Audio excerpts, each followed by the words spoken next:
Pemirsa, Kementerian Komunikasi dan Informatika mengungkapkan isu hoax semakin meningkat menjelang hari pencoblosan. Ya, Kominfo mencatat setidaknya ada 453 isu hoax beredar sepanjang Maret 2019. Golput, golongan putih atau mereka yang tidak menggunakan hak pilihnya selalu membayangi pemilu dari pemilu ke pemilu yang lain.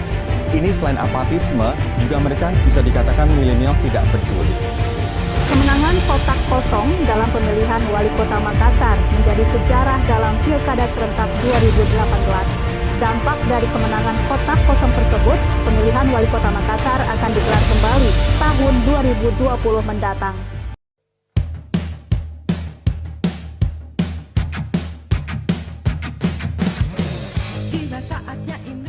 Assalamualaikum warahmatullahi wabarakatuh. Salam sehat, salam sejahtera.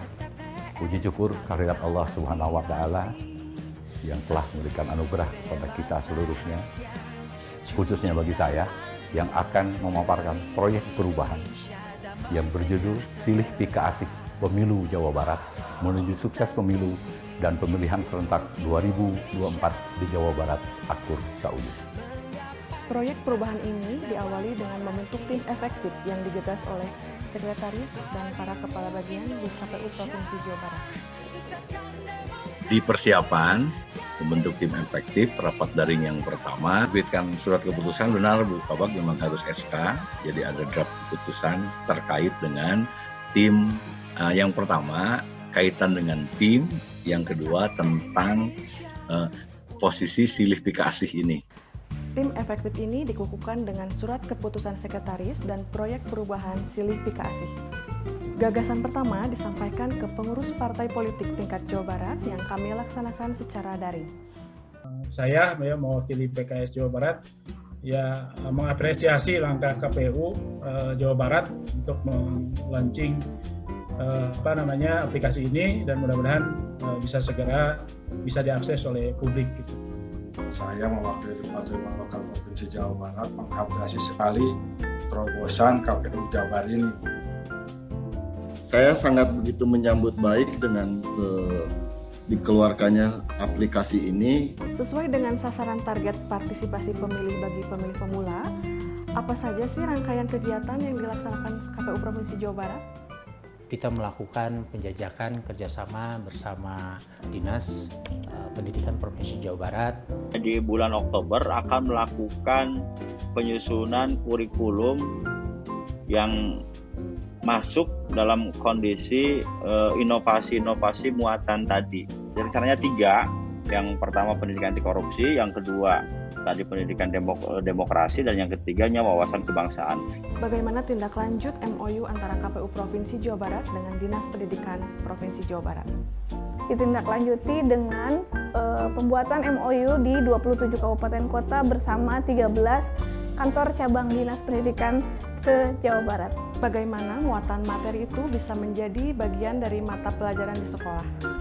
Kita sangat berharap muatan pembelajaran materi demokrasi dan pemilu itu jadi bagian dari pembelajaran pendidikan kewarganegaraan. Saya izin bertanya, saya penasaran kenapa kalau calon presiden itu hanya ada 2, terus kemarin untuk yang calon kepala daerah itu ada lebih dari 2. Lalu apakah kalau mau jadi presiden itu bisa independen atau enggak? Dan tokoh atau aktor utamanya adalah para guru di sekolah. Saya pikir ini kegiatan literasi politik yang luar biasa.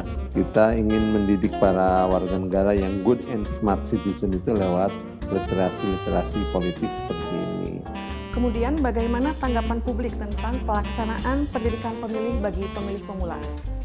Kami mendapatkan respon positif dari partai politik, musyawarah guru mata pelajaran kewarganegaraan, dan juga media massa. Apakah sasaran pemilih pemula juga termasuk kepada mahasiswa?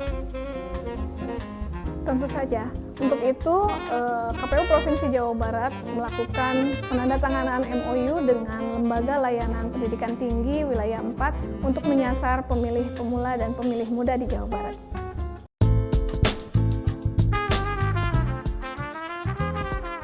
KPU RI dan KPU Provinsi Jawa Barat sudah memiliki banyak informasi yang berbasis web. Akan tetapi saat ini masih berjalan secara sendiri-sendiri atau parsial. Untuk itu KPU Provinsi Jawa Barat memiliki ide untuk mengintegrasikan dalam satu aplikasi yang berbasis mobile Android yang dibuat sendiri untuk mempermudah masyarakat mengakses informasi tersebut. Ada 5 tahapan dalam pembuatan aplikasi mobile Silifikasi. Yang pertama, menyusun bahan. Kedua, menentukan desain. Ketiga, pemrograman menggunakan Android Studio. Keempat, uji coba. Dan yang terakhir, rilis ke Play Store. Bagaimana aplikasi ini bisa kita peroleh? Buka saja di Play Store. Setelah terinstall, kamu bisa langsung membuka aplikasi ini.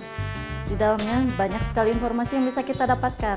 Ada media sosial KPU Provinsi Jawa Barat, yaitu YouTube, ada Instagram, ada Facebook, ada Twitter, ada juga TikTok. Silifikasi telah terintegrasi dengan aplikasi dari KPU RI seperti Situng, Simonika, dan Silom. Pendidikan pemilih ini penting untuk dibuat karena kondisi saat ini dengan menggunakan pemanfaatan teknologi informasi. Kami atas nama pemerintah Provinsi Jawa Barat mendorong, mengapresiasi, mendukung kegiatan kali ini dalam rangka sosialisasi pemilih kepada tingkat SLTA dan sederajat, SMP dan SLB. Pendidikan pemilih diarahkan pada substantif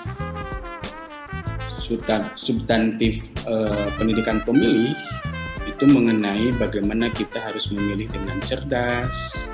Tantangan kita adalah bagaimana meningkatkan budaya demokrasi tidak hanya pada generasi pemilih yang telah terlibat dalam kegiatan demokrasi elektoral ataupun pemilu di Jawa Barat, tetapi juga mereka yang akan sekiranya menjadi first time voters atau pemilih pemula di pemilu 2024 nanti. Beliau juga membuat sebuah aplikasi yang memudahkan bagi kami, khususnya Kesbangpol, dengan mudah bisa mengakses data, mengakses informasi lainnya.